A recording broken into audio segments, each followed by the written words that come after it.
बाबूजी, अभी उनका थोड़ी देर पहले फोन आया था, बस बारात थोड़ी देर में आ रही है। तो जाओ बेटा, तैयारी में लग जाओ, उनके स्वागत में कोई कमी नहीं होनी चाहिए। ठीक है, जाओ जाओ जल्दी।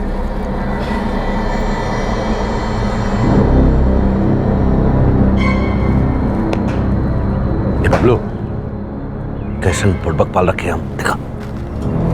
बे नवाज, सामान अंदर कर। गलती होगी भैया जी। ओम भैया, अरे टेंशन काहे ले रहे हो, लड़के वाले हैं, थोड़ा लेट तो होंगे ही। अरे हमारा सारा टेंशन तो तुम दूर किए हो। हाँ मोहन, तुम्हारी वजह से हमारी वैशाली की शादी हो रही है। ओम भैया, वैशाली आप ही की नहीं, हमारी भी बिटिया है।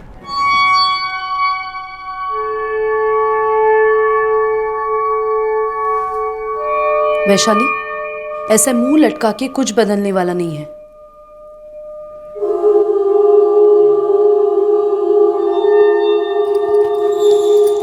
वैशाली, ये देख, तेरे मोहन चाचा बनवाए तेरे लिए।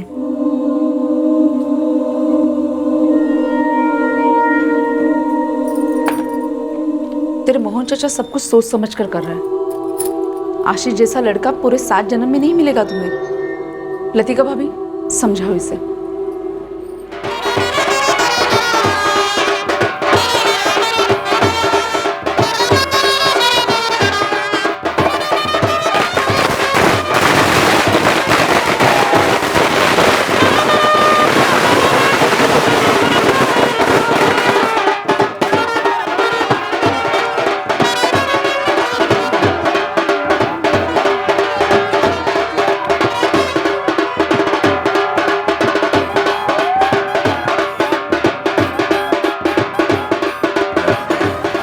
ओम भैया, हम जरा वैशाली को देख कर आते हैं।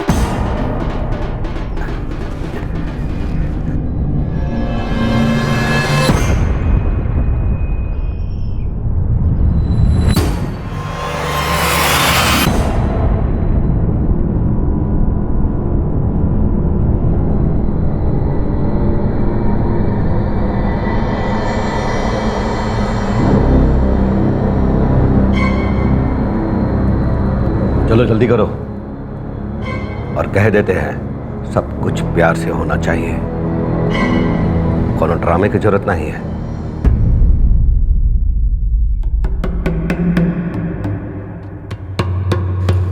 आओ चलो।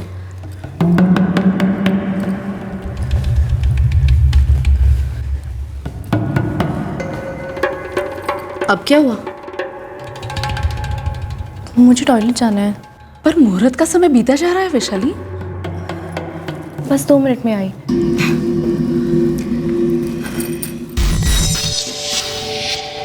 लतिका भाभी, हम आगे चलते हैं, बस जल्दी ले आना वैशाली को। हाँ आराधना।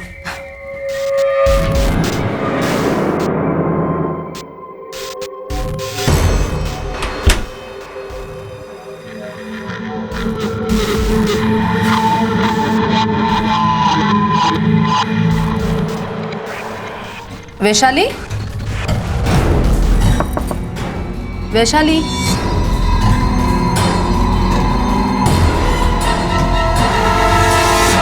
18 वर्षीय वैशाली सैनी अपनी होने वाली शादी से बेहद नाखुश थी। मंडप से कुछ ही कदम दूर, शादी के फेरों से चंद मिनट पहले वैशाली ने एक ऐसा कदम उठाया जिसकी वजह से कुछ सालों बाद सैनी परिवार को एक बहुत बड़ी कीमत चुकानी पड़ी।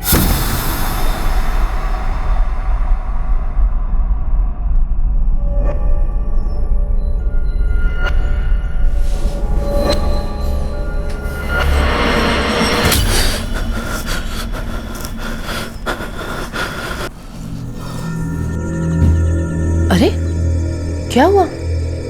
कोई बुरा सपना देखेगा?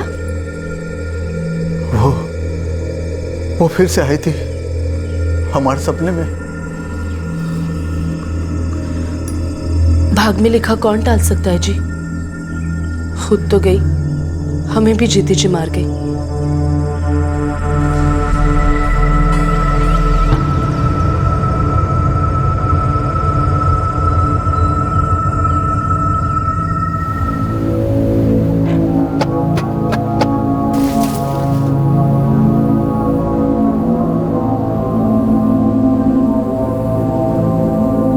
गिरधारी, हमको 20 ट्रक ईंटों का ऑर्डर मिला है।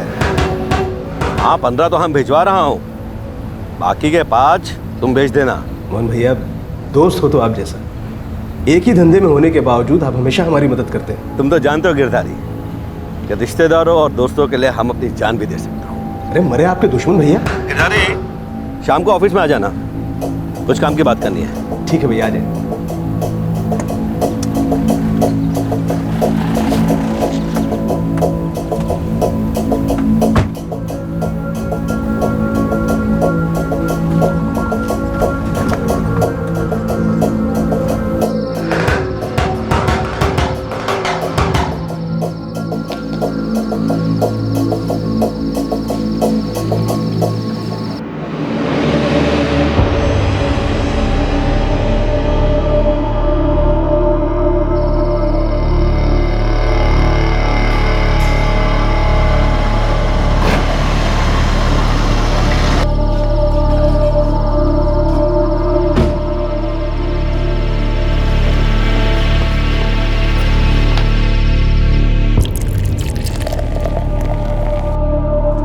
बड़ा सीधा सा ऑफर है गिरधारी।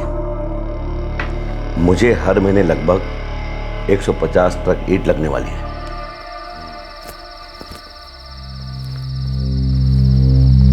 हाँ भाई, क्या बात है? चाचा, ये चौबे इंजीनियरिंग किधर पड़ता है? चौबे इंजीनियरिंग इस इलाके में नहीं है। वैसे ये बंसल साहब है कहाँ? एक पार्टी को मिल ले। अबे बोला था तुझे, चला चला कर बिल्कुल हालत खराब कर दी तूने।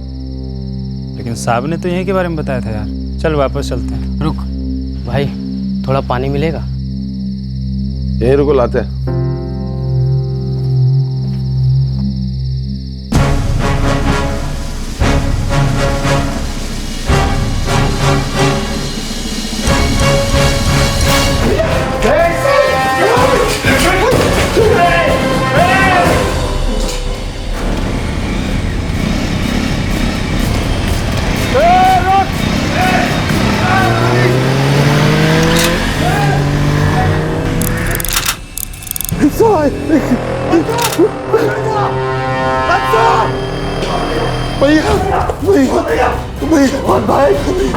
सर, मोहन सैनी पर फायरिंग हुई है। क्या? एलएनसी हॉस्पिटल ले जाया गया sir, dead on arrival. Qazi, 2 team तैयार करो तुरंत। नुकीपुर का बाहुबली मारा गया है, दंगा तो होना ही।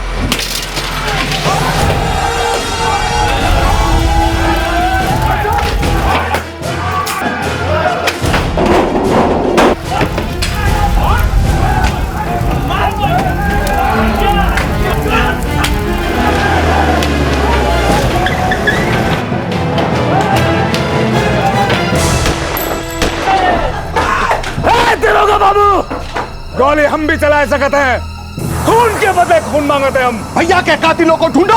अरे तमाशा क्या देख रहे हो? खड़े होकर लगा दो आग पूरा।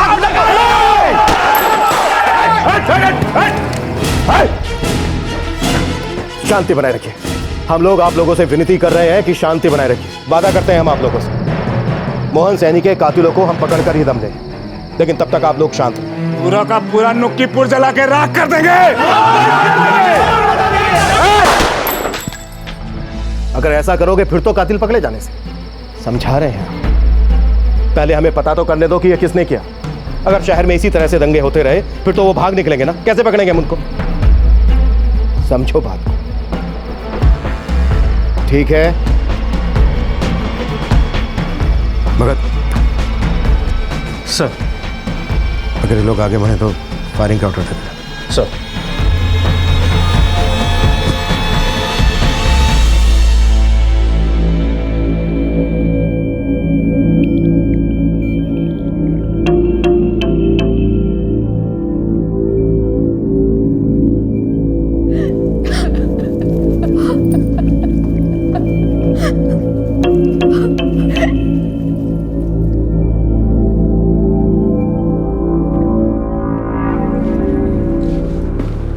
साहब, भैया जी के कातिल को हम छोड़ेंगे नहीं, बता रहे।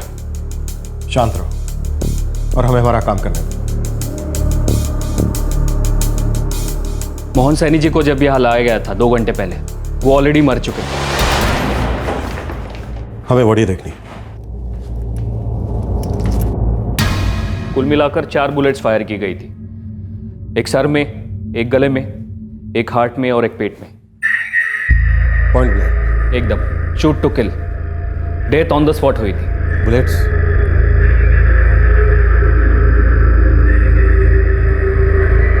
देसी कट्टा। उत्तर भारत में बाहुबली को पावर मैग्नेट कहा जा सकता है। पॉलिटिशियंस, प्रशासन, माफिया, बाहुबलियों के इनमें से कई दोस्त होते हैं और उतने ही दुश्मन भी। बाहुबली मोहन सैनी पर जानलेवा फायरिंग हुई थी। शूटर्स ने यह इंश्योर किया था कि वो जिंदा ना बचे। अब सवाल यह था कि क्या यह हत्या हाल ही में हुई किसी दुश्मनी की वजह से थी या फिर इस हत्या का कोई अतीत था, कोई बैक स्टोरी थी। आप मोहन सैनी के चचेरे भाई। देखिए, मोहन हमारे लिए सगे भाई से भी बढ़कर था। फिर तो लोग आपकी सुनेंगे। देखिए, समर्थकों को काबू में लाइए, इसी में सबकी भलाई है। हम कोशिश करेंगे, लेकिन एक बात का ध्यान रखिए, मोहन सैनी की हत्या हुई है और जब तक कातिल पकड़े नहीं जाते, मोकीपुर की शांति दांव पर रहेगी। हम अपनी तरफ से पूरी कोशिश करेंगे और यही उम्मीद हम आपसे भी करते हैं। सब वहाँ मेरी आंखों के सामने मेरा दोस्त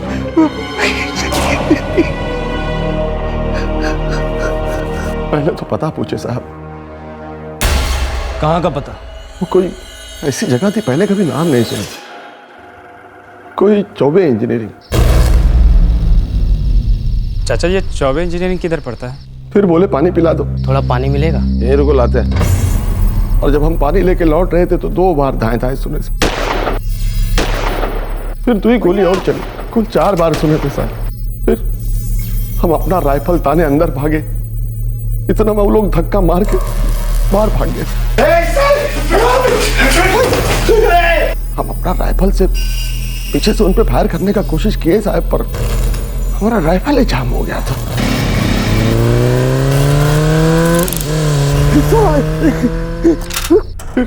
गिरधारी साहब और हम मोहन भैया को गिरधारी साहब की गाड़ी में डाले और यहाँ ले आए। जब उनको गाड़ी में लेके जा रहे थे तो उन्होंने कुछ कहा?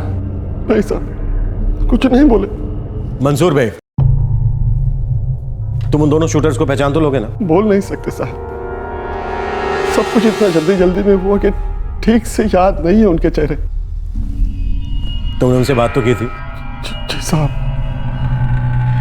वैसे शायद पहचान लेंगे।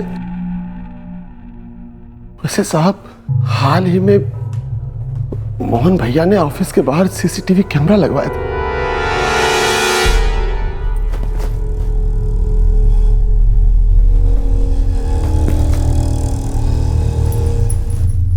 कहाँ जा रहे हैं आप?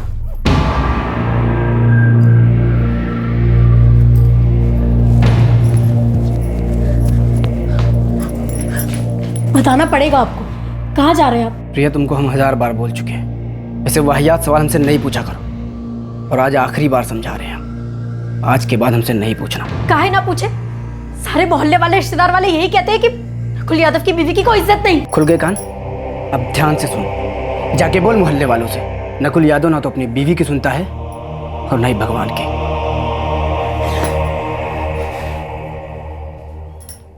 यहाँ से साहब, हम यहाँ से पानी लिए और पानी लेके हम यहाँ से ऐसे बाहर आए और यहाँ जब आए तो हम ऐसे गोली का आवाज़ सुने था ऐसे, फिर हम ऐसे अंदर भागे और तब वो लोग हमको धक्का दिए और भैया को मार के वो ऐसे बाहर भागे। यहाँ जो है वो बाइक लेके वो तीसरा आदमी यहाँ खड़ा था साहब, वो दोनों फटाफट उस पर बैठे और ऐसे इधर निकल गए। साहब, हम उनका पीछा किए था, हम पीछा किए और यहाँ पे आके हम उनको पीछे से फायर करने की कोशिश करते, लेकिन वो ट्रिगर ही जाम हो गया।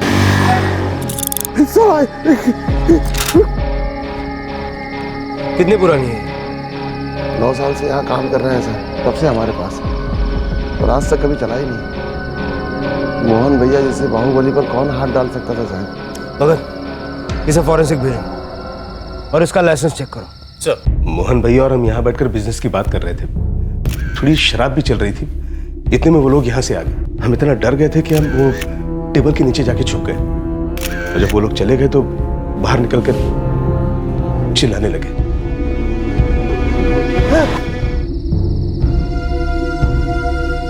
काजी सीसीटीवी फुटेज की डीवीडी निकालो, हम अभी के अभी चेक करेंगे। सर आप दोनों को हमारे साथ पुलिस स्टेशन आना हो।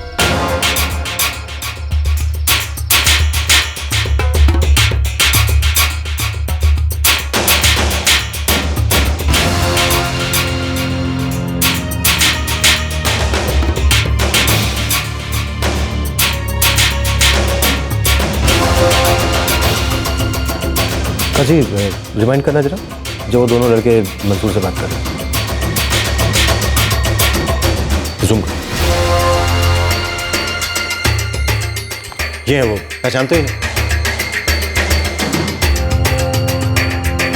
नहीं साहब, पहचान में नहीं आ रहे। जी साहब, कुछ दिखाई नहीं दे रहा। बाइक।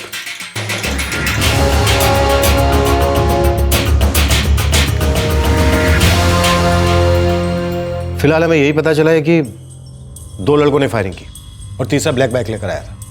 इनमें से एक लंगड़ा था भी है। जिसने भी ये किया है बहुत गलत किया है। मोहन भैया शेर आदमी थे, लाखों में एक।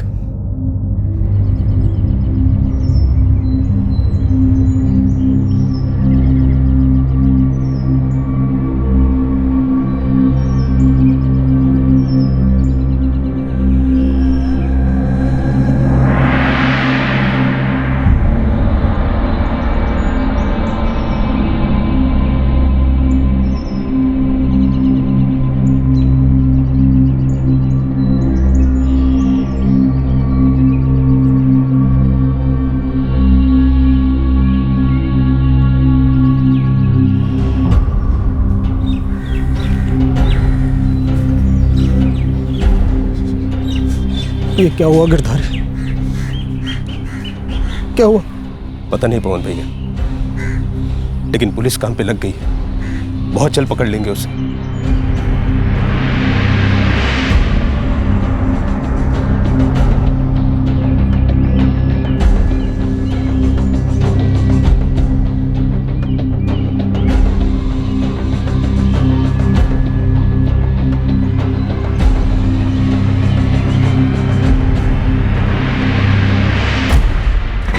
सर, मंसूर बेग की राइफल का लाइसेंस ठीक है। फॉरेंसिक ने बताया कि वाकई में जाम हो गई थी और सालों से कभी फायर नहीं हुई। मोहन सैनी पर उसी के ऑफिस में फायरिंग की गई। ये बड़ा अजीब सा लगता है कि कोई इतना बड़ा ढीठ हो सकता है। इतना बड़ा बाहुबली, इतने बड़े बड़े लोगों के साथ उठना बैठना। क्या ये कोई बिजनेस है? सर, फायरिंग के दौरान उसका बिजनेस पार्टनर पवन बंसल कानपुर में था। आज सुबह आया। सर काफी हड़बड़ाया हुआ लग रहा था, मेरी नजर थी इस पे। उस वक्त मोहन सैनी के साथ उसका करीबी दोस्त गिरधारी लाल था और उसका भरोसेमंद वॉचमैन मंसूर बेग, जो शूटर्स के लिए पानी लेने गया था।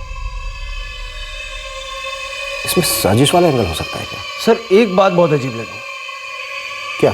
मोहन सैनी का दाहिना हाथ है बबलू त्रिपाठी। बबलू त्रिपाठी मोहन सैनी के साथ साये की तरह रहता, लेकिन जब कत्ल हुआ तब वो उसके साथ नहीं था।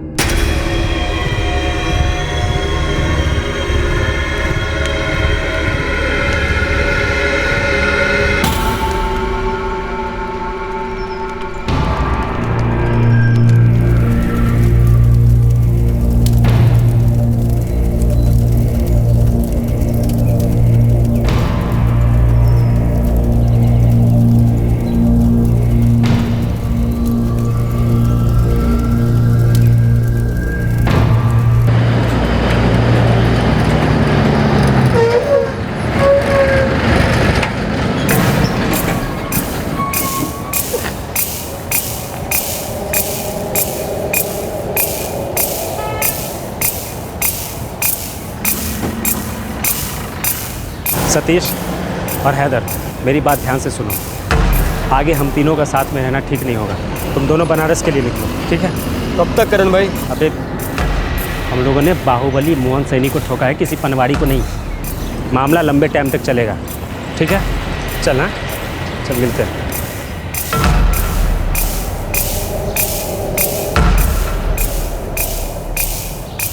उस रात भैया जी ने मुझे मोरी कनाल भेजा था। वहाँ हमारे एक ईंट के डीलर से पैसे लेने थे। शायद किसी को पता था कि तुम उस वक्त साथ में नहीं रहोगे। मौका देखकर वार कर दिया। हम होते तो दुश्मन की हिम्मत नहीं बन पाती साहब। नाम बोलो। दुश्मन का नाम बोलो। दुश्मन मतलब जिसने ये किया वो? भैया जी का कोई दुश्मन नहीं था साहब, बहुत बड़े थे वो। उन पर हाथ डालना मतलब शामत होती। उन्हें मारने की तो कोई सोच भी नहीं सकता था। पर मार तो दिया ना बबलू, और अभी तक किसी की शामत भी नहीं आई। आप एक बार उसे पकड़िए तो सही, उसके साथ बिना रहम की भीख न मांगी, तब कहिएगा। ये जो तुम दुश्मन की बात कर रहे हो, कहीं कोई दोस्त तो नहीं? क्या मतलब साहब? कौन बंसल? बंसल साहब?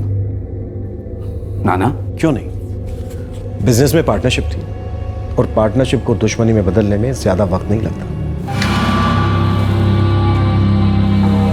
कंपनी का नाम मोहन सैनी ब्रिक्स है, पिछले 12 साल से चल रही है। मैं तो अभी सिर्फ 3 साल से जुड़ा हूँ। ये सारा बिजनेस सिर्फ और सिर्फ मोहन भैया की वजह से ही चल रहा है। कोई ऐसा सोने का अंडा देने वाली मुर्गी को भला क्यों मारेगा?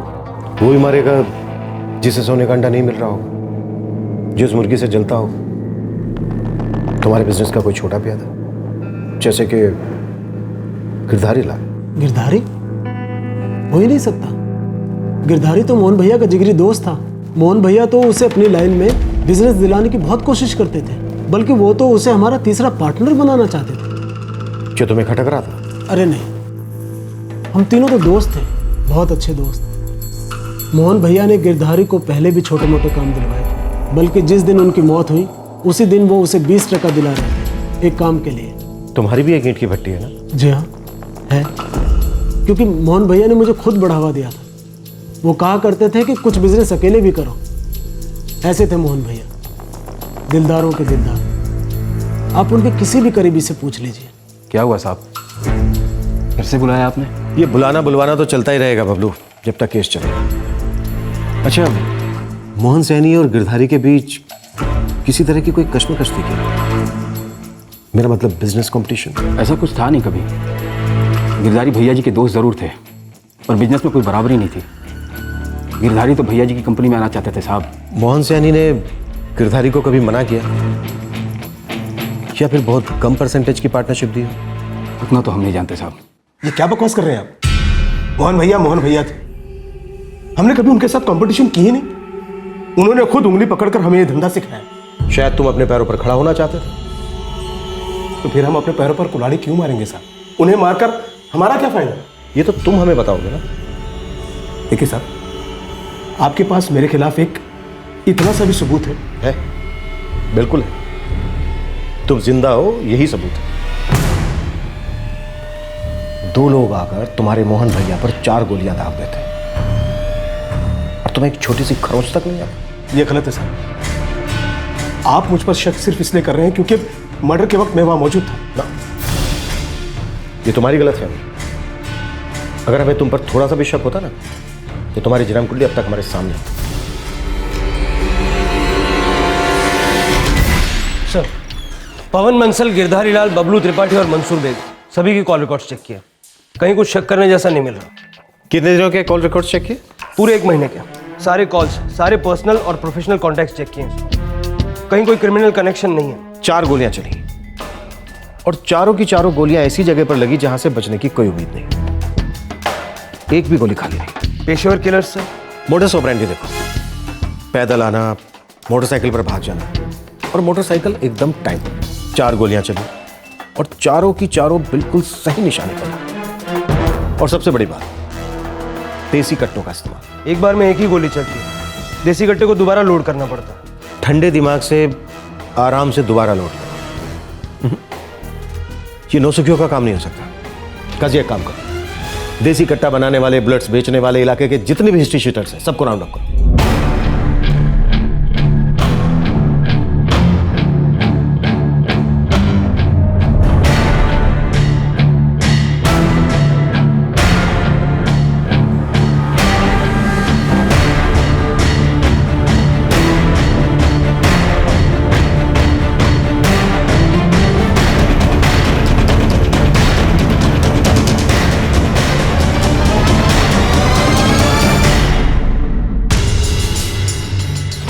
सर, सारे हिस्ट्री शीटर्स और कट्टे बेचने वालों को राउंड अप किया, पर कोई इन्फॉर्मेशन हाथ नहीं लगी। तो फिर ये लोग हैं कौन? सर, गोल मंडी का पिंटू अब्बास, कट्टों का एक्सपर्ट है।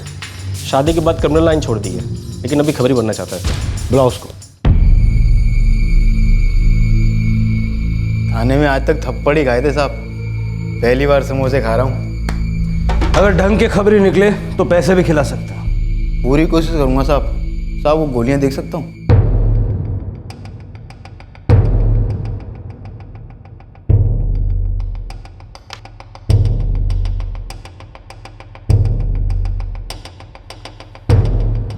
साहब ये गोलियां कानपुर के कट्टों में लगती हैं और महाराष्ट्र के गढ़चिरौली में भी खूब चलते हैं। बंगाल साइड में बुर्दमान जगह है, वहाँ पे भी लगती हैं। कहने का मतलब साहब कि कट्टों की कोई जात नहीं होती, कट्टा कहीं का और गोली कहीं की। मुद्दे पे आ पिंटू। मुद्दा चांस का है साहब। ये कट्टों का खेल भी चांस का होता है। आधे से ज़्यादा कट्टे तो एक फायर के बाद कभी चलते ही नहीं, और कुछ कट्टे तो साहब बैक फायर भी करते हैं, उड़ाने वाला खुद ही उड़ जाता है। और कुछ खास कट्टे भी होते हैं साहब जो कभी धोखा नहीं देते। 4 गोलियां चली थी, चारों निशाने पे लगी। निशाना था मोहन सैनी। हमें लगता है ये काम किसी पेशेवर का है। वही तो कह रहा हूँ मालिक, ऐसे कट्टे सिर्फ पेशेवर ही इस्तेमाल करते हैं। मोहन को अगर कोई खतरा होता भी तो वो हमसे कभी नहीं कहता, हम लोगों को टेंशन में कभी नहीं डालता। हाँ, लेकिन इसका मतलब ये नहीं है कि उनके दुश्मन ना हो या फिर उन्हें धमकी नहीं मिल रही। इतनी बड़ी हस्ती, इतना रुतबा, इतना पैसा, कोई ना कोई जलने वाला होगा ही। एक बात आपसे जरूर कहूंगा, लोग मोहन से जलते कम थे, डरते ज्यादा थे। मोहन से बैर लेना मतलब अपने ही पैर पर कुल्हाड़ी मारने के बराबर था।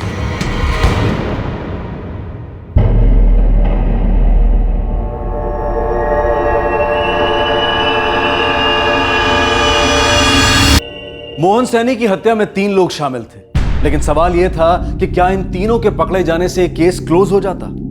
कौन था मोहन सैनी का असली हत्यारा जिसने ये सुपारी दी थी? ये पेशेवरों का काम है साहब, पर सुपारी नहीं है। क्या मतलब? मतलब साहब ये काम पैसों के लिए नहीं हुआ। मोहन सैनी नूकीपुर का बादशाह था। ऐसे कई बड़े राजा महाराजा हुए हैं जिन्होंने पूरी दुनिया पर हुकूमत की है, और उन्हें किसी दुश्मन ने नहीं बल्कि अपनों ने मारा। मोहन सैनी का सबसे करीबी था उसका चचेरा भाई ओम प्रकाश सैनी। इन दोनों के बीच जैसा दिखता है शायद वैसा है नहीं, और जैसा है वो दिखता नहीं। ओम प्रकाश की ट्रैकिंग शुरू करता हूं।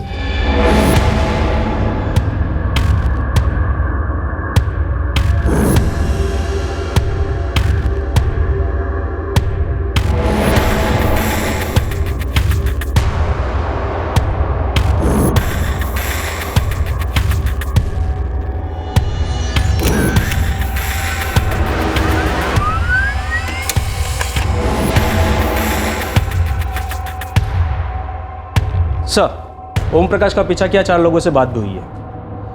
उसका और मोहन का हमेशा अच्छा ही रहा। मोहन सैनी ने ओम प्रकाश को वर्कशॉप लगा कर दी थी। बड़े एहसान थे मोहन के ओम प्रकाश पर। इन एहसानों की हिस्ट्री निकालो भगत, हो सकता है उनका बोझ ओम प्रकाश पर भारी हो रहा है। जी सर।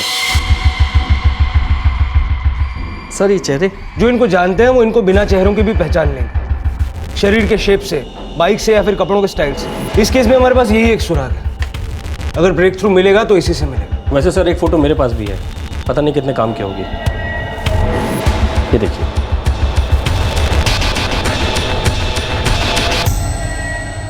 बबलू, अब तक नहीं पता चला वो लोग कौन थे? अब तक कुछ नहीं पता चला भाभी जी, ना हमारे लोगों को और ना ही पुलिस को।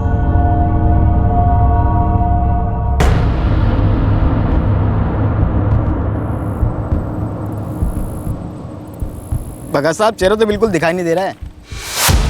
हमने खबरी जगत में सबको दिखाया फोटो, कोई पहचानता ही नहीं है। शायद शरीर के शेप से कोई पहचान सके ये फोटो। शरीर के शेप से? जरा दोबारा दिखाइए।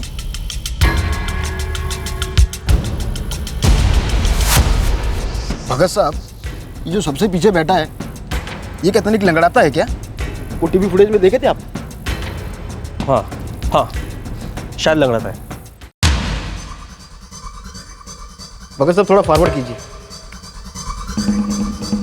बस करण जोशी नाम है इसका। कौन करण जोशी? साहब ज़्यादा तो नहीं मालूम, बस एक बार मिला था धीरनपुरा जेल में इससे। वहाँ लंगड़ा जोशी के नाम से जाना जाता था। ये हिस्ट्री सीटर है। धीरनपुरा जेल से आपको पूरा पता मिल जाएगा।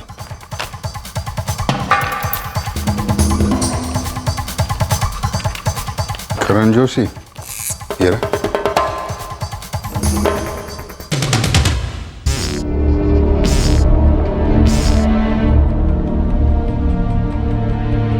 यही था वो साहब, यही लड़का था। हाँ भाई, क्या बात है? चाचा ये चौबे इंजीनियरिंग किधर पड़ता है?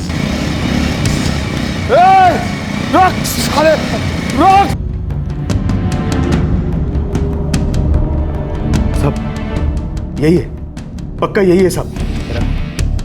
काजी, रिकॉर्ड पर से एड्रेस ले लो, उठा लेते हैं साले को।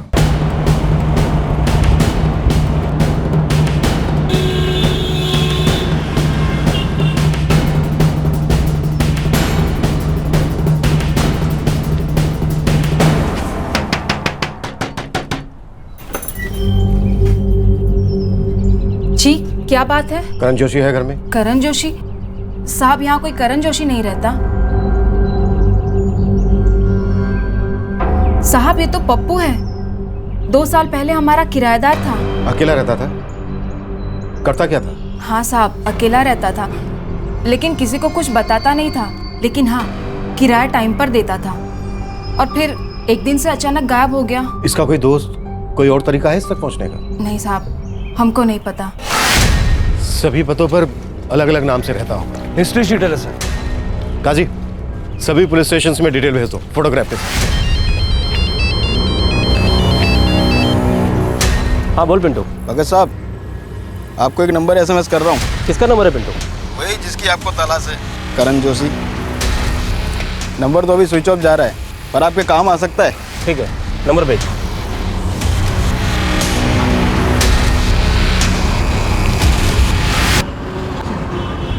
सर, करण जोशी का नंबर मिल गया। काजी, इस नंबर के डिटेल्स निकलवाओ। सर,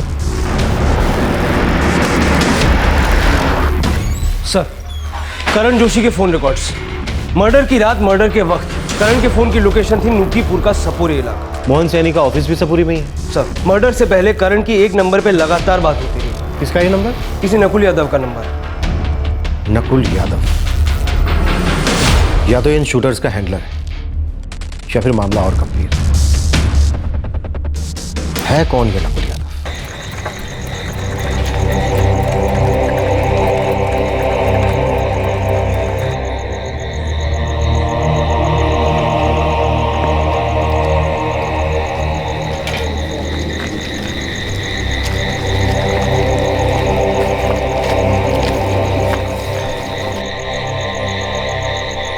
मोहन सैनी के हत्यारों में से एक शूटर करण जोशी की पहचान हो चुकी थी।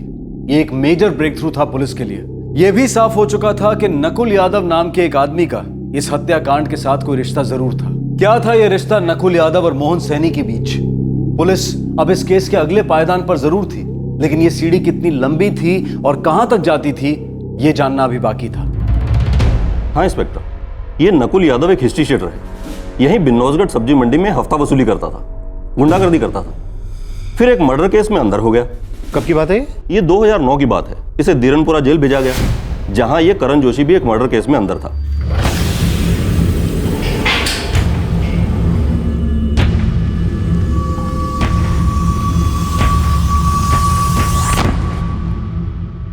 हो सकता है इन दोनों ने जेल में हाथ मिला लिया हो, अपना गैंग बना लिया हो। मोहन सैनी के शूट आउट में इस करण जोशी के अलावा 2 लड़के और थे। इस नकुल ने गैंग बना लिया होगा। ये पेशेवर हथियारों का काम हो सकता है क्या? ना, पेशेवर हत्यारे ज्यादातर अकेले ऑपरेट करते हैं। अगर ये पेशेवर हथियारे नहीं है तो फिर है कौन? और मोहन सैनी से इनकी क्या दुश्मनी हो सकती है? कल आइसक्रीम पॉइंट पर आया था वो अपनी बीवी के साथ। एक छोटा बच्चा भी है, शायद लड़का है। किसकी बात कर रहे हो तुम? आशीष।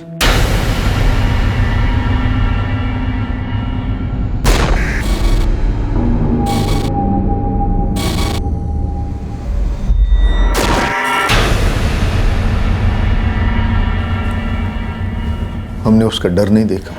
कोनो ड्रामे की जरूरत नहीं है।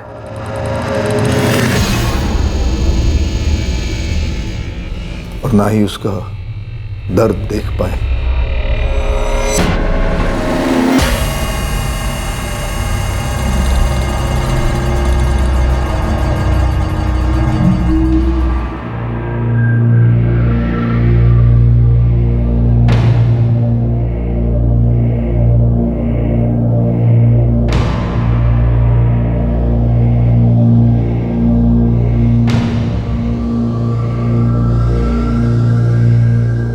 अगर नकुल यादव की कोई भी खबर तुम्हें मिलती है तो सबसे पहले तुम हमें बताओ, ठीक है? मेरे पति के बारे में मुझे दुनिया वालों से ही पता चलता है कि वो कहाँ है और कहाँ नहीं। वैसे उनका नंबर है मेरे पास, दूँ आपको? नहीं, है हमारे पास, उसी से तो हम यहाँ तक पहुँचे। लेकिन वो नंबर आपको हमेशा बंद ही मिलेगा, या शायद नहीं, शायद सिर्फ मेरे लिए उनका नंबर हमेशा बंद रहा है। सर, नकुल की पत्नी प्रिया ने सही कहा था, वाकई में नकुल का फ़ोन बंद आ रहा है। रिकॉर्ड्स के मुताबिक उसकी लास्ट लोकेशन उसी का घर है, फ़ोन तब से स्विच ऑफ है। नकुल की पत्नी पर गौर किया? उसे रत्ती पर डर नहीं था, शायद इन दोनों पति पत्नी के बीच कुछ है।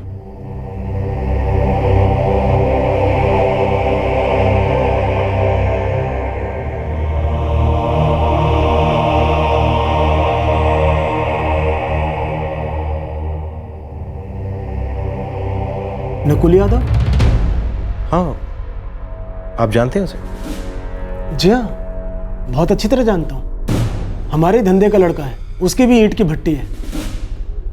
एक बार हमें बहुत बड़ा कॉन्ट्रैक्ट मिला था, इतना बड़ा कि उसे पूरा कर पाना मुश्किल था। तो मैंने सोचा कि नकुल से भी कुछ ट्रक ईंटें मंगवा लेता हूँ। मैंने उससे बात भी कर ली थी, लेकिन क्या बंसल जी?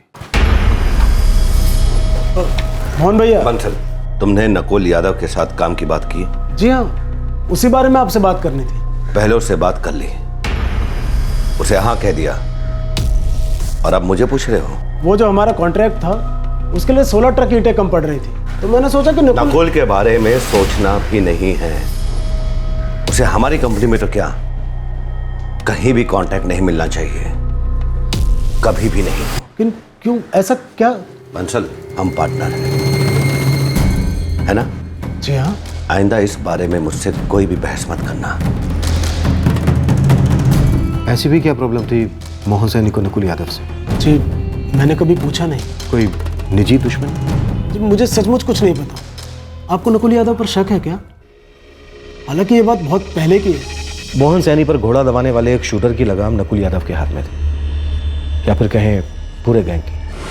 हमें लगता है कि मोहन सैनी के हत्यारे पहचाने गए हैं, बस उन्हें पकड़े जाने की देर है।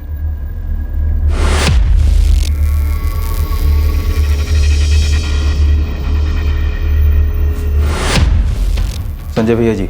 बबलू भैया, आप हमें भैया जी मत बोलिए। हम इस कुर्सी को भैया जी कहते हैं संजय। भैया जी सुनने की आदत डाल लीजिए।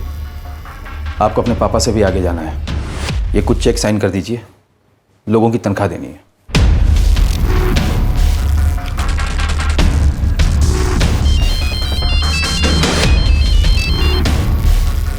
जी?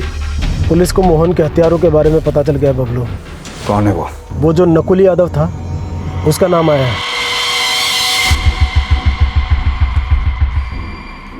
क्या हुआ? किसका फोन था? नहीं, किसी का नहीं संजय भैया जी।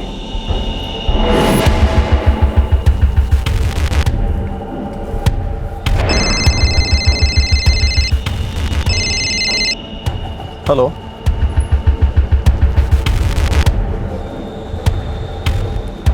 नकुल यादव 4 साल बाद? हम मोहन भैया की ऑफिस की दहलीज पे सालों से बैठे, पर अंदर क्या बात हो रही है कभी सुनने की कोशिश नहीं की साहब। कभी सुनने की कोशिश नहीं की, पर देखा तो होगा। नकुल यादव की मोहन सैनी के साथ क्या दुश्मनी थी? ये हमें नहीं पता साहब। हाँ, पर इतना कहेंगे कि नकुल यादव एक बार ऑफिस आया था, तब मोहन भैया नहीं थे, वो बंसल साहब से मिला था। मोहन भैया ने कहा कि नकुल को कॉन्ट्रैक्ट में शामिल मत करो और ना ही उसका फोन उठाओ। मैंने वैसा ही किया और नकुल ऑफिस पहुंच गया। जी हाँ, दूसरे ही दिन आ गया। कहाँ जा रहे भाई? अरे सुनो तो, रुकिए। कहाँ जा रहे हैं आप? रुकिए, नहीं रुकिए, एक मिनट बात सुनिए। मंसूर, आने दो।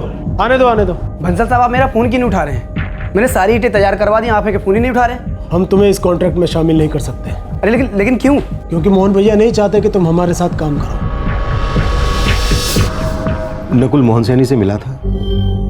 कुछ हुआ था दोनों के बीच? मुझे कुछ नहीं पता सर, और ना ही कभी मोहन भैया ने इस बात का जिक्र किया। पर हाँ, वो नहीं चाहते थे कि नकुल इस धंधे में रहे। ऐसा क्यों था, ये उन दोनों के बीच की बात है। काजी, इलाके में जितने भी ईंट भट्टी वाले हैं उन सबसे पता करो कि उन सभी ने नकुल यादव को बॉयकॉट किया था क्या? बाहुबली की बात को कौन टालता सर? पर क्यों? बाहुबली मोहन सैनी और नकुल यादव के बीच ऐसी क्या दुश्मनी थी?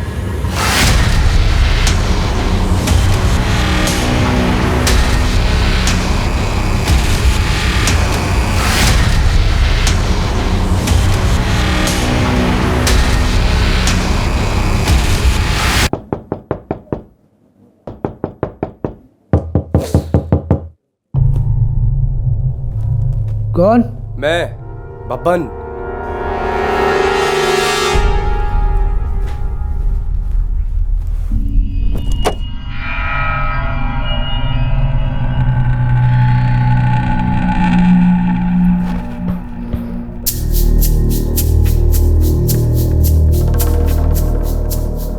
पुलिस ने करण को तुझे पहचान लिया है। तेरे घर भी गई थी पुलिस। पूरा शहर जान गया है कि मोहन सैनी को नकुल यादव ने मरवाया है। हाँ, मरवाया मैंने मोहन सैनी को, लेकिन क्यों मरवाया ये जानता है कोई? मोहन सैनी ने बनी बनाई जिंदगी बिगाड़ दी थी मेरी। कोई भी डीलर मुझसे माल लेने को तैयार नहीं था, न तो यहाँ और न ही शहर के बाहर। नुकसान पे नुकसान किए जा रहा था। अरे बड़ी मुश्किल से गलत धंधे छोड़कर ईमानदारी से रोटी कमा रहा था, लेकिन साले ने उसमें भी टांग अड़ा दी और मेरे दिल पे वार किया। उसका क्या? मैं क्या हक बनता उसको मेरी जिंदगी में दखल दे? खरीद रखा था क्या साले ने सबको? नकुल यादव के दिल में मोहन सैनी के लिए नफरत थी। इस नफरत के बीज कब और क्यों बोए गए थे, और यह नकुल यादव अपने दिल पर किस चोट की बात कर रहा था? ईंटों के बिजनेस और हथियारों के बीच में यह दिल का क्या मामला था? पुलिस ने अब अपनी तहकीकात को रिवर्स गियर में डाल दिया था। वर्तमान की सड़क से उतरकर पुलिस अतीत की सड़क पर चली गई थी। हाँ सर, हम नकुल यादव से ईंटें खरीदते थे बीच में, लेकिन बाद में हमने बंद कर दिया था। कोई खास वजह? मोहन भैया, उनका आदेश था कि नकुल को लाइन से ही आउट करना है। लेकिन क्यों? इस क्यों का तो कोई जवाब नहीं साहब। बाहुबली से कोई सवाल करता है भला? मोहन भैया ने ये खुद कहा था कि अगर नकुल यादव तुम्हें फ्री में भी ईंट देना तब भी तुम मुझसे ईंटें मत खरीदना। यहाँ तक कि मोहन भैया ने नकुल यादव की ईंट भट्टी में मजदूरों को जाने से भी मना कर दिया था। मोहन भैया ने हमसे कहा था कि नकुल यादव की भट्टी पे काम नहीं करना। उन्होंने कहा था कि अगर तुम्हें पैसे की ज़रूरत पड़ेगी तो हम तुम्हें ऐसे ही पैसा दे देंगे, लेकिन नकुल यादव की भट्टी पे ना तुम ना तुम्हारा कोई आदमी काम करेगा। इतनी खुंदक? किसी भी एंगल से नकुल यादव और मोहन सैनी के धंधे के बीच कोई कंपटीशन तो था नहीं। और मोहन सैनी ने ईंट बिजनेस के हर एक आदमी को पर्सनली फोन किया था। पर्सनली फोन करने का मतलब है पर्सनल मामला, शायद घर के अंदर का। नहीं संजय भैया जी, आप पढ़ाई करिए, हम संभाल लेते हैं आज। बबलू। जी बंसल साहब। एक बात पूछूं, सच सच बताओगे? हाँ पूछिए। मोहन भैया ने नकुल का धंधा पानी क्यों बंद करवाया? बात धंधे की थी ही नहीं बंसल साहब। तो फिर? वैशाली। वैशाली का क्या कनेक्शन है नकुल से? वही कनेक्शन तो जड़ है इस सब की। उस नकुल की वजह से आज वैशाली इस दुनिया में नहीं है। नाम मत लो उसका इस घर में। उसी ने इस घर की सारी खुशियां छीन ली। उसी ने हमारी बेटी को मार डाला। नकुल यादव ने आपकी बेटी को मार डाला? जाने दीजिए सर, अब ये गड़े मुर्दे उखाड़ के कोई फायदा नहीं है। ना तो हमारी बेटी वैशाली लौट के आएगी, ना तो हमारा भाई मोहन। मोहन सैनी के मर्डर में नकुल यादव मुख्य आरोपी माना जा रहा है। वो हम सब का गुनहगार है। उसे गिरफ्तार मत करना, बस दिखते ही गोलियां दाग देना उसके सीने में।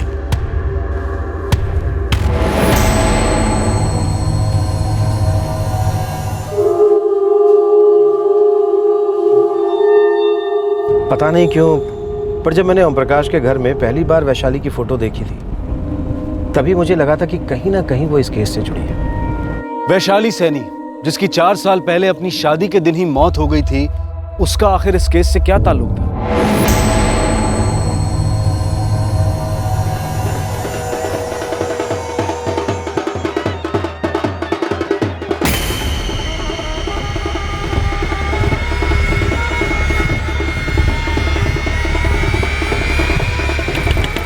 वैशाली, वैशाली बेटा दरवाजा क्यों बंद किया? तू ठीक तो है ना बेटा? वैशाली दरवाजा खोलो। वैशाली, वैशाली, वैशाली, वैशाली दरवाजा खोलो। तुम ठीक तो हो ना बेटा?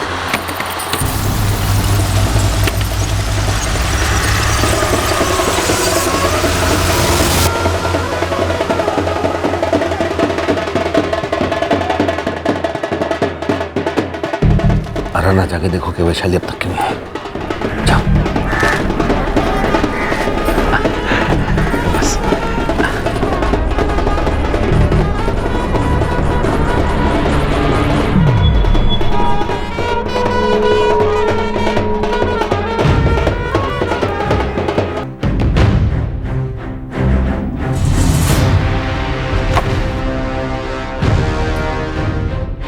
अपनी आंखों से देखा था मैंने उसे ले जाते हुए।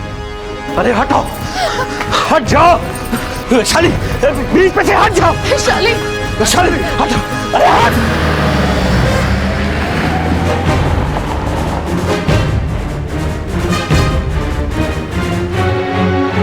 वैशाली सैनी को लाए थे यहाँ पे, बता सकती है कौन से कमरे में? जी आप कौन? जी मैं उनको दोस्त हूँ। आई एम सॉरी पर वो नहीं बच पाई।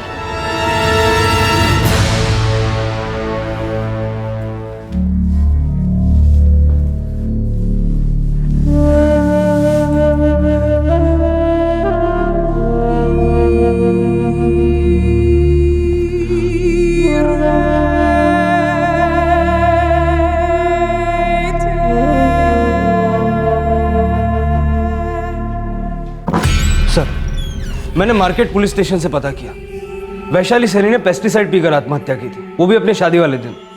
मार्च 2010 की बात है। लेकिन वैशाली के पिता ओम प्रकाश ने तो बताया था कि वैशाली की मौत नकुल की वजह से हुई थी। सर इस नकुल का क्रिमिनल बैकग्राउंड है, हो सकता है किसी बात को लेकर उसने वैशाली को ब्लैकमेल किया हो और प्रेशर में आकर उसने अपनी जान ले ली हो। ये तो नकुल का कोई करीबी इंसान ही बता सकता है कि नकुल यादव और वैशाली के बीच ऐसा क्या हो गया जिसकी वजह से वैशाली ने अपनी जान ले ली।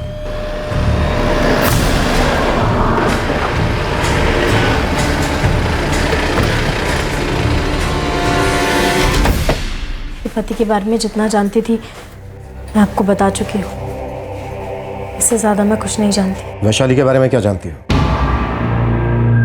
क्या तुम्हें पता है कि मोहन सैनी और तुम्हारा पति नकुल यादव के बीच कशमकश चल रही थी? क्या तुम्हें पता है कि वैशाली ने आत्महत्या क्यों की थी? मैं कुछ नहीं जानती। मैं तो ये भी नहीं जानती कि उन्होंने मुझसे शादी क्यों की थी। बस इतना जानती हूँ कि वो मुझसे बिल्कुल प्यार नहीं करते।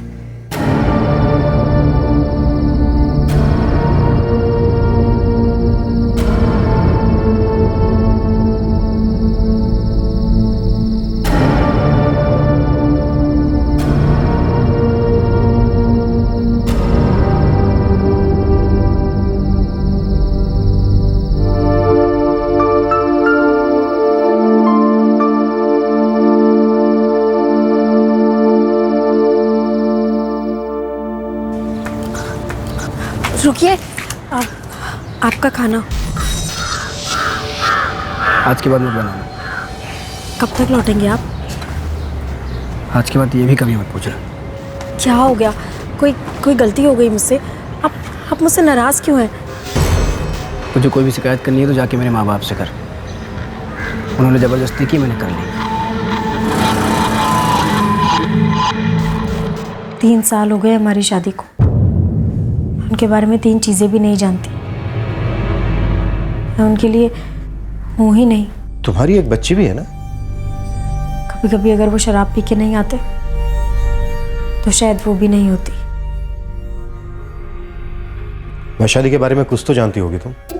बस इतना कि मेरे पति उससे बहुत प्यार करते थे। नकुल ने कभी वैशाली के बारे में कोई बात नहीं की? कभी नहीं। ना ही मेरे पति ने कुछ बताया और ना ही कभी सास ससुर ने इस बात का जिक्र किया। वैशाली की शादी किसी और के साथ हो गई। ठीक शादी के दिन उसने आत्महत्या की। बताइए क्यों? क्या नकुल ने उसे कोई धोखा दिया? मैं कुछ नहीं जानती। ना ही उनके अतीत के बारे में और ना ही हमारे भविष्य के बारे में। नकुल के माता पिता कहाँ हैं?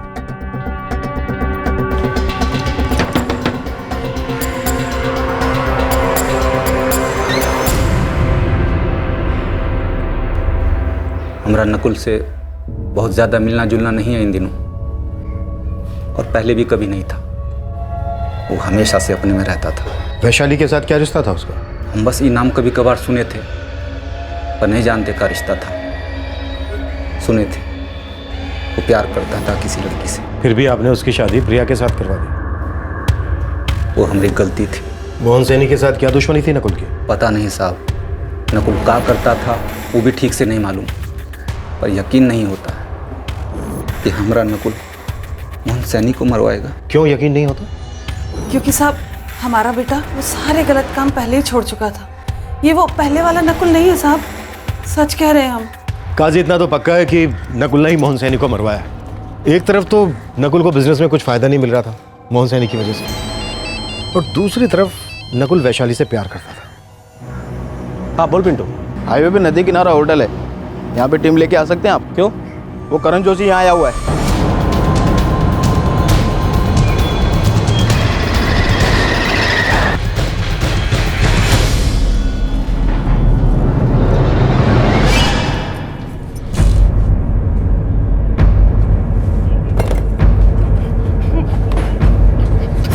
करण जोशी उर्फ लंगड़ा जोशी, अब हम तुझे खिलाएंगे स्पेशल थाली।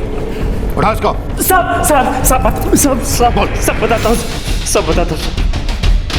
सब वो नकुल के कहने पर मैं सतीश बहादुर और मोहसिन हैदर साथ आए और फिर मोहन सैनी को ठोक दिया सर। कितने पैसे दिए नकुल ने तुझे? हमारी दोस्ती है साहब, हमने ये काम सिर्फ दोस्ती के लिए किया है। इतनी गहरी दोस्ती? हमारी और नकुल की दोस्ती दिरनपुरा जेल में हुई थी।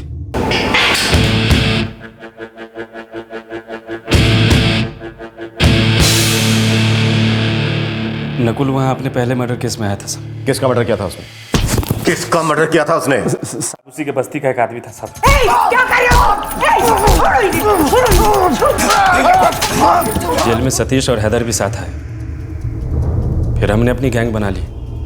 यहीं बगल के कारतोरगंज से हमने हफ्ता वसूली का काम शुरू किया। सब जानते थे कि हम बेल पर छूटे हैं साहब। सब जानते थे कि मर्डर हम किए। सब डरते थे साहब हमसे।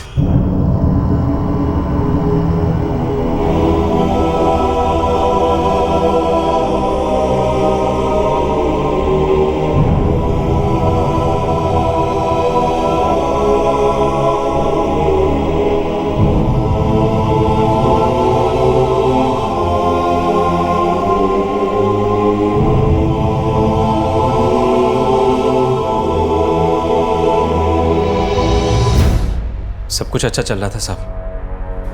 फिर 4 साल पहले नकुल हम सब से अलग हो गया। उसके बाद हमसे मिला ही नहीं। फिर अचानक पिछले महीने फोन आया कि बोला मिलना है।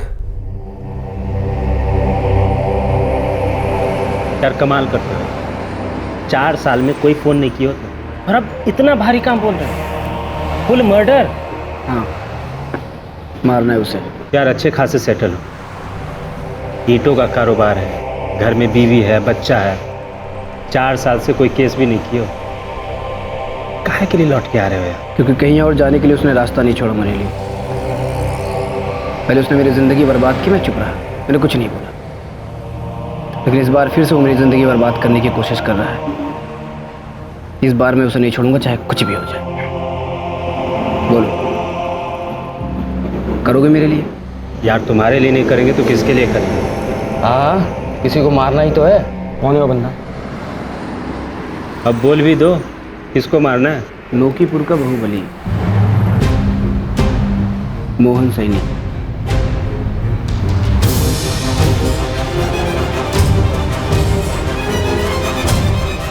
अब बोलो, करोगे या नहीं? ना कहने का तो कोई सवाल ही नहीं था सर। हम तीनों ने हाथ मिलाया नकुल से।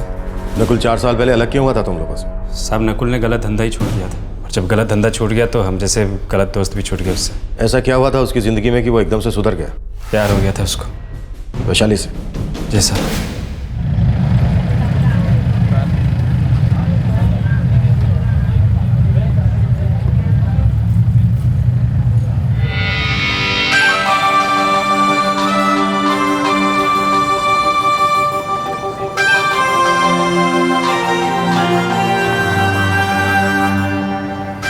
चलो नहीं नहीं अभी अभी अभी अभी उधर नहीं। क्यों?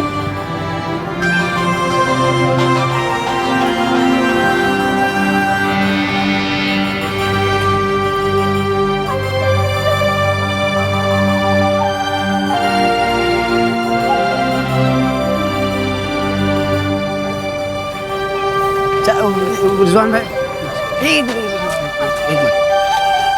पानी पूरी वाले के पास अभी नहीं, बाद में चलते हैं, अभी नहीं। काहे क्या हुआ?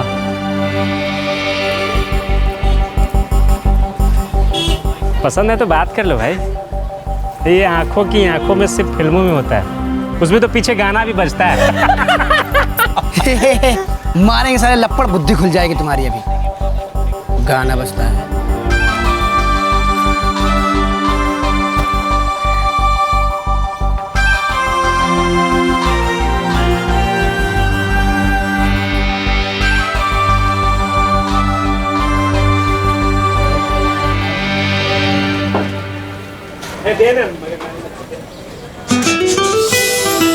भैया ये कितने का दिया?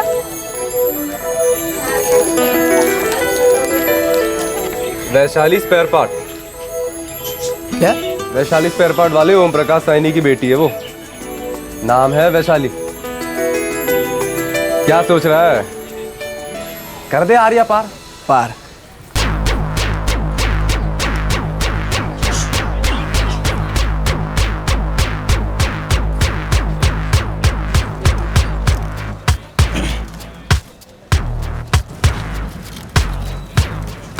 भैया एक ये पैकेट देना और ये लाल वाला। मुझे भी सेम देना।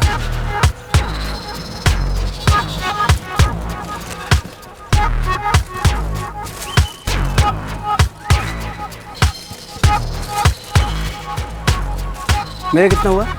नकुल भैया मजाक कर रहे हैं क्या? आपसे थोड़ी पैसे लेंगे। आइंदा से उससे भी मत लेना। जी भैया। और भाई कर ली बात? अबे समझ में नहीं आ रहा यार, कैसे बात करूं?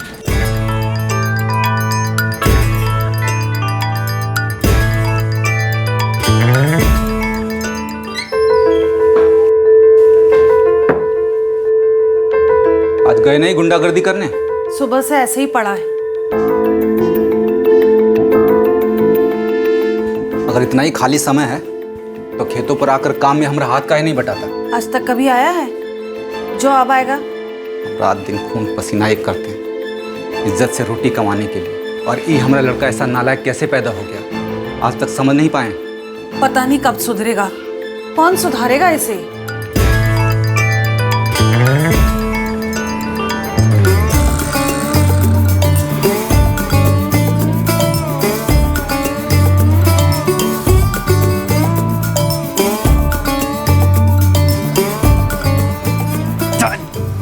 तुमको काम के नहीं हो यार।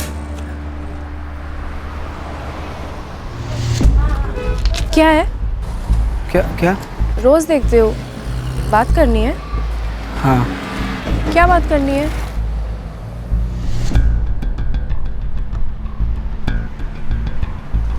ये क्या है, मुझे क्यों दे रहे हो? वैशाली तुम मुझे पसंद हो। नाम के अलावा और क्या जानते हो मेरे बारे में? यही कि तुम कॉलेज पढ़ती हो, अच्छी लड़की हो, और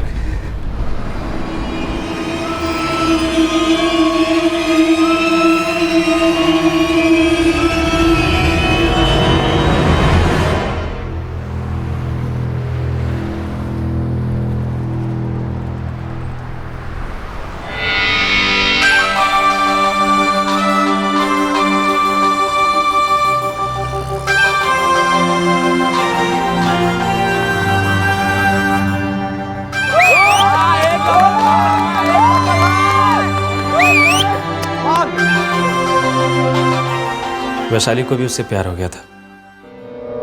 उनकी लव स्टोरी शुरू हो गई। वैशाली के घर वालों को पता नहीं चला? पहले वैशाली को पता चला साहब। क्या? नकुल की असलियत। जब बाजार में दुकान वाले मुझसे पैसे नहीं लेते थे ना, तभी मैं समझ गई थी कि जिससे मैं प्यार करती हूँ वो क्या करता है। क्या करता है? तुम लोगों को डराकर उनसे हफ्ता लेते हो, उनकी मेहनत की कमाई उनसे छीनते हो। मैं ऐसे इंसान से प्यार नहीं। वैशाली अगर ये काम मैं छोड़ दूँ तो रहने दो, ये आसान नहीं होगा। गुंडागर्दी भी आसान नहीं है वैशाली। मैं तुम्हारे लिए बदल सकता हूँ। हमेशा के लिए? आज से अभी से सारे गंदे काम छोड़ दूंगा और सिर्फ अच्छे काम करके ही पैसे कमाऊंगा।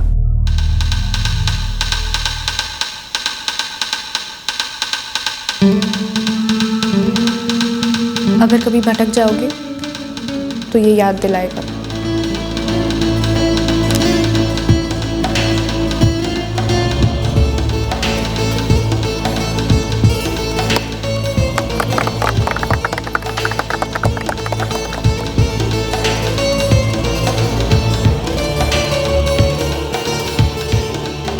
नकुल ईंटों की लाइन में चला गया। पहले वो डीलर बना, पर धीरे धीरे उसने खुद ही ईंटें बनाना शुरू कर दिया। बहुत मेहनत की, लेकिन कभी गलत लाइन पर नहीं गया। और जब गलत लाइन छूट गया तो हम जैसे गलत दोस्त भी छूट गए साहब। सुधरने के बाद नकुल ने ऐसा क्या किया जिसकी वजह से वैशाली ने अपनी जान ले ली? नकुल के कारण वैशाली ने अपनी जान नहीं थी। वैशाली को नकुल से दूर रखा गया, इसलिए उसने खुदकुशी कर ली। सर, नकुल और उसका दोस्त बबन दोनों रेशमाबाद के एक लॉज में छुपे बैठे। नकुल ने जुर्म का रास्ता छोड़कर जायज व्यवसाय अपना लिया था। अपने पुराने क्रिमिनल दोस्तों से भी उसने दूरी बना ली थी। तो फिर ऐसा क्या हुआ था जिसकी वजह से वैशाली नकुल से दूर हो गई और फिर उसने आत्महत्या जैसा एक्सट्रीम कदम उठा लिया? नकुल फरार था, पुलिस साए की तरह उसके पीछे लगी हुई थी। क्या नकुल पुलिस की गिरफ्त में आया? क्या नकुल और इस केस दोनों की तकदीर में कुछ और ही लिखा था?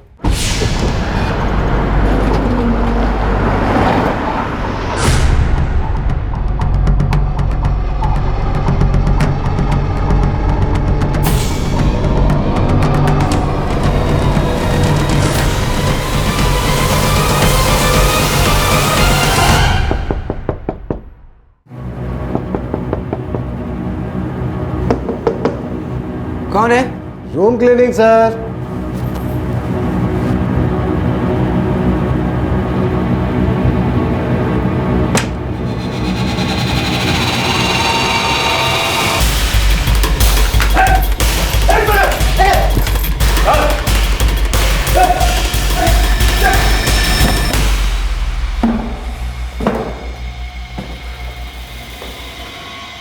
हाँ साहब, मैंने ही मरवाया मोहन सैनी को। ये हमें पता है। तो हमें ये बता कि मोहन सैनी को तूने क्यों मरवाया? मैं और वैशाली एक दूसरे से बहुत प्यार करते थे साहब। वैशाली ने जब खुदकुशी कर ली तो मैं एकदम अकेला हो गया, एकदम टूट गया था। बड़ी मुश्किल से संभाला था मैंने अपने आप को, और वैशाली भी यही चाहती थी, इसलिए मैं अपने काम पे ध्यान देने लगा था। लेकिन ये लोग मुझे काम करने नहीं दे रहे थे। मुझे समझ नहीं आ रहा था कि आखिर माजरा क्या है। हम तुम्हें इस कॉन्ट्रैक्ट में शामिल नहीं कर सकते। अरे लेकिन क्यों? क्योंकि मोहन भैया नहीं चाहते कि तुम हमारे साथ काम करो। बंसल साहब, ऐसे थोड़ी होता है। मेरा काफी कुछ दांव पे लगा हुआ है। बेचारे गरीब मजदूरों को पैसा देना है, और आप तो मेरे काम से खुश भी है ना, तो फिर मोहन भैया को क्या तकलीफ है मुझसे? आप नंबर दीजिए उनको, मैं बात करूंगा उनसे। तुम उन्हें तो क्या, आज के बाद मुझे भी फोन नहीं करोगे। देखो नकुल, तुम्हारी भलाई के लिए कह रहा हूँ, मोहन भैया की जिंदगी से गायब हो जाओ। मोहन भैया बाहुबली होंगे आप जैसे लोगों के लिए, पूरी दुनिया के लिए नहीं। जाके कह देना अपने मोहन भैया से। अरे लेकिन गिरधारी जी, मैंने आपका दिया हुआ हर ऑर्डर एकदम टाइम पे तैयार करवाया, फिर अब ऐसा बर्ताव क्यों? क्योंकि मोहन भैया नहीं चाहते कि तुम इस धंधे में रहो, और हम मोहन भैया का कहा कभी नहीं टालते। विकास भैया, माल एकदम तैयार है। मार्केट में 500 रुपये सैकड़ा चल रहा है, मैं आपके लिए 300 रुपये सैकड़ा लगा दूंगा। नकुल, तुम ये ईंटें मुफ्त में भी दोगे ना तो भी तुमसे कोई नहीं लेगा। अरे लेकिन क्यों? क्योंकि बाहुबली मोहन सैनी को नाराज करने का जोखिम कोई नहीं ले सकता, हम भी नहीं। नकुल, तू कभी मिला था मोहन सैनी से? बिल्कुल मिला साहब, क्योंकि मैं चुपचाप बैठने वालों में से नहीं था। अरे तुम फिर आ गए? चलिए चलिए बाहर चलिए, तुम भीतर नहीं जा सकते, चलिए। आखिरी बार आ रहा हूँ, इसके बाद मैं खुद नहीं आऊँगा। कौन है तुम? बाबूले जी, मेरा नाम नकुल यादव है। हमने एक दूसरे का नाम काफ़ी सुना, आज पहली बार मुलाकात हो रही है। यहाँ क्यों आए हो? क्या काम है? बेकार हो चुका मेरा सारा काम जो आपने छीन लिया है। पूरे शहर में मुझे एक छोटा सा काम देने को कोई तैयार नहीं है, और ये सब आपके कारण हो रहा है, मुझे पता है। आखिर कसूर क्या है मेरा? दाद देता हूं तेरी हिम्मत की। एक तो चोरी, ऊपर से सीना चोरी। साले 2 टके के गुंडे, हमारे घर की इज्जत पे हाथ डाला था ना तूने। वैशाली मेरी बेटी जैसी नहीं थी, मेरी बेटी ही थी। मेरे भाई की बेटी मेरी बेटी। तेरे कारण उसने खुदकुशी की। जी नहीं, आपके कारण, आपके गुरूर के कारण। मुझ पे इल्जाम लगाता है जबकि तेरी वजह से उसकी जिंदगी बर्बाद हुई। आपकी नफरत और आपके अंदर के इसी जहर ने जान ली है मेरी वैशाली की। आप लोगों ने जिद पकड़ ली, ठान लिया कि मैं उसके लिए ठीक नहीं हूं। अरे कम से कम एक बार बात तो की होती। प्यार करता था मैं उससे, सुधारा था उसने मुझे, सारे गलत धंधे छोड़कर ईमानदारी से काम कर रहा था मैं, इंसान बनाया था उसने मुझे। हम लोग बहुत खुश होते साथ में, लेकिन आप लोगों की नजर में मैं बस एक गुंडा ही था।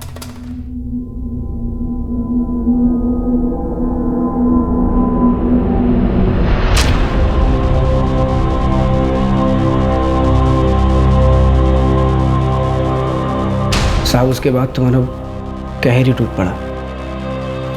वो लोग मुझे और वैशाली को न तो मिलने देते थे और ना ही बात करने देते थे। बहुत समझाया वैशाली ने उन लोगों को। मेरा सुधरना उनके लिए कोई मायने नहीं रखता था।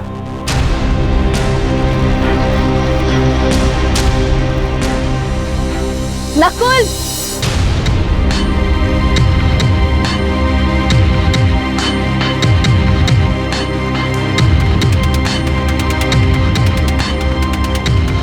कहाँ थी पगली? फोन क्यों नहीं उठा रही थी? अरे रो क्यों रही? कुछ तो बोल। मुझे 1 मिनट के लिए भी अकेला नहीं छोड़ते। मेरा फोन भी नहीं लिया मुझसे। अभी भी कॉलेज के बाहर 2 बंदे खड़े हैं। मैं कैसे भी करके पिछले गेट से भाग आई हूँ। लेकिन अचानक ये तेरे घर वाले ऐसा बर्ताव क्यों करने लगे? मेरे चाचा है ना मोहन सैनी, उनका एक चमचा है बबलू। उसने एक बार हम दोनों को एक साथ देख लिया और उसने जाके बाबूजी और चाचा को बता दिया। औकात क्या है उसकी? वो लड़का मारपीट करता है, गुंडागर्दी करता है। अरे वो क्रिमिनल है, क्रिमिनल। पहले ऐसा था बाबूजी, अब उसने सारे बुरे काम छोड़ दिए पूरी तरह से। वैशाली चुप कर। देख, क्रिमिनल हमेशा क्रिमिनल ही होता है। आप एक बार मेरी बात सुन लीजिए ना, मैं सच कह रही हूँ। बाबूजी, चाचा वो बहुत ही अच्छा लड़का है। तू चुप कर। तुम भैया शांत हो जाइए, गुस्सा मत कीजिए। बच्ची है, रास्ते से भटक गई है। हमारी नजर में बहुत अच्छा रिश्ता है। अगर आप कहे तो बात चलाए। मोहन तुम बात कर लो। वैशाली को हम मनाते हैं। मेरे घर वालों ने मेरी शादी कहीं और तय कर लिया नकुल। हम कहीं भाग चलते, कहीं दूर चले जाते हैं। ठीक है ठीक है, मैं कुछ करता हूँ। आज रात को आऊंगा मैं तेरे घर। मैं इंतजार करूंगी। मैं उस रात उसके घर गया था साहब, लेकिन मोहन सैनी के आदमी मिलिट्री की तरह उसके घर के चारों तरफ फैले हुए थे। मैं हर रात इस उम्मीद में जाता कि शायद आज पहरा नहीं होगा, लेकिन हर रात मैं निराश ही वापस आता था। फोन पर भी बातें नहीं हो पा रही थी? नहीं साहब, कई बार तो सोचा अपने गैंग को इकट्ठा करूं और भिड़ जाऊं मोहन सैनी के आदमियों से और भगा के ले जाऊं मैं अपनी वैशाली को, लेकिन कुछ भी गलत ना करने की मैंने कसम खाई थी। और एक रात मुझे उसका फोन आया था। नकुल! वैशाली, कहाँ हो तुम? मैं घर पे हूँ, मम्मी के फोन से बात कर रही हूँ मैं। तुम ठीक तो हो ना? मैं ठीक नहीं हूँ, बिल्कुल ठीक नहीं हूँ। तुम कहाँ हो? तुम आने वाले थे ना? मैं तो रोज आ रहा हूँ वैशाली, पर क्या करूँ, तुम्हारे घर के बाहर पूरी फौज खड़ी है। परसों शादी है नकुल। तुम डरो मत वैशाली, मैं शादी वाले दिन आके तुमको ले जाऊंगा। उस दिन सबका ध्यान भी बटा रहेगा। आना जरूर। मैं उस लड़के से शादी नहीं करना चाहती। मैं तुम्हारे अलावा किसी और से शादी नहीं करना चाहती। अगर तुम नहीं आए ना तो मैं अपनी जान ले लूंगी। मैं जरूर आऊंगा।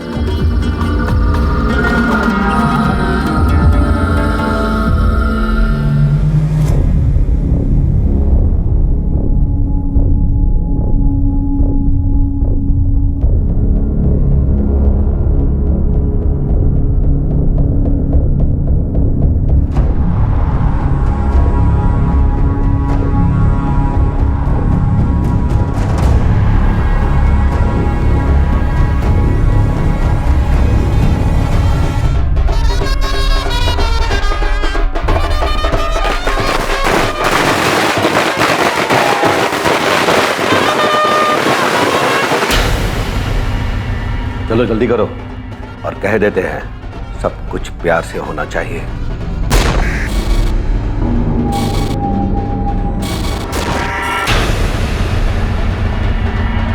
वैशाली ने वही किया जो उसने कहा था।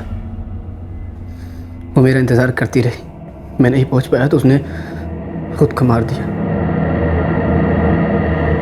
आखिरी बार मैंने उसे एम्बुलेंस में ले जाते हुए देखा था, शायद तब तक मुझे छोड़ के जा चुकी थी।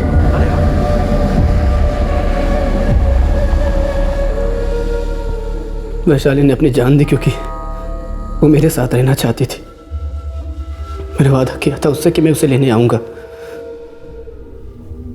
पर मैं ऐसा नहीं कर सका। तुम वैशाली की मौत की जिम्मेदारी किसी और पर नहीं डाल सकते।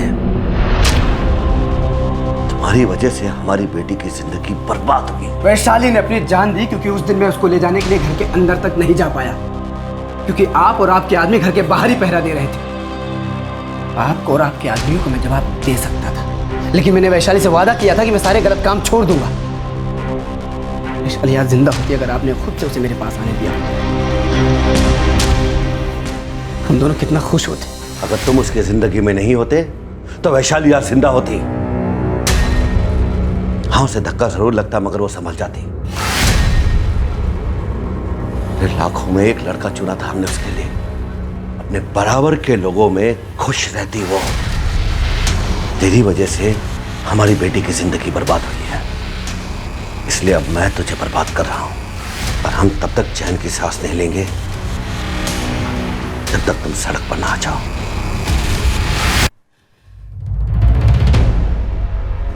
मोहन सैनी ने वैशाली को मुझसे अलग कर दिया और उसके जिद और ताकत ने वैशाली को मार दिया। मैंने मेहनत से जो कुछ भी खड़ा किया था उसको गिराना चाहता था। मोहन सैनी को मरवाना मुझे गलत नहीं लगा, इसलिए मैंने उसे मरवा दिया। वो मेरा और वैशाली हम दोनों का गुनहगार था। मैंने उसको उसके किए की सजा दे दी। तुमने सिर्फ मोहन सैनी को ही सजा नहीं दी, बल्कि एक साथ कई लोगों को सजा दी। अपने बूढ़े माँ बाप के बारे में सोचो, जिनके लिए तुम सहारा बन सकते थे। तुमने अपने रूखे बर्ताव से अपनी पत्नी को जिंदगी भर के लिए सजा दी। तुमने अपनी मासूम सी बच्ची को भी सजा दी।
नकुल यादव और उसके साथी करण जोशी, सतीश बहादुर और मोहसिन हैदर पर आईपीसी की धारा 302 के तहत हत्या के लिए, धारा 34 के तहत कॉमन इंटेंशन के लिए और आर्म्स एक्ट 3 सबसेक्शन 25 के तहत मुकदमे चलाए जाएंगे। सभी आरोपी इस वक्त जुडिशियल कस्टडी में हैं। क्या वैशाली और मोहन सैनी की जानें बच सकती थी? शायद हाँ, अगर थोड़ी बातचीत हुई होती, कुछ बातें कही गई होती, कुछ बातें सुनी गई होती, अगर थोड़ा समझदारी का माहौल बनाया गया होता तो शायद ये मौतें टल सकती थी। लेकिन दुर्भाग्यवश जब भी जज्बातों की जंग छिड़ती है तो सबसे पहली गोली समझदारी के सीने पर दागी जाती है। वैशाली की भावनाओं की किसी ने कोई कदर नहीं की।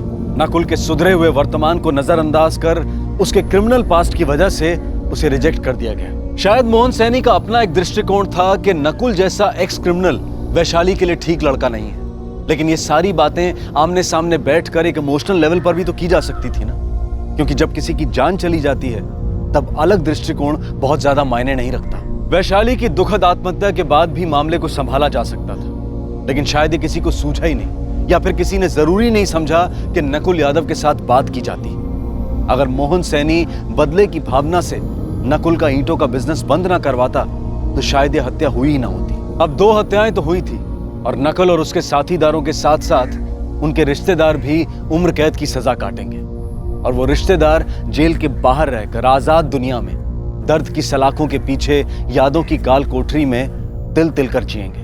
अगर ध्यान से देखा जाए तो ज्यादातर जुर्म की कहानियों में सबसे बड़ा आरोपी होता है वो कदम जो शायद बहुत देर से लिया गया या फिर लिया ही नहीं गया। आपसे फिर मुलाकात होगी क्राइम पेट्रोल सतर्क में एक और नए केस के साथ। तब तक अपना ख्याल रखें, सुरक्षित रहें और याद रखें, stitch in time saves time, यानी कि वही बात जो हम सब के लिए बेहद जरूरी है और हम बार बार कहते हैं, सही वक्त सही कदम, सतर्क रहें। जय हिंद। इस तरह के और भी एपिसोड देखने के लिए हमारे चैनल को सब्सक्राइब करें और बेल आइकन दबाना ना भूलें।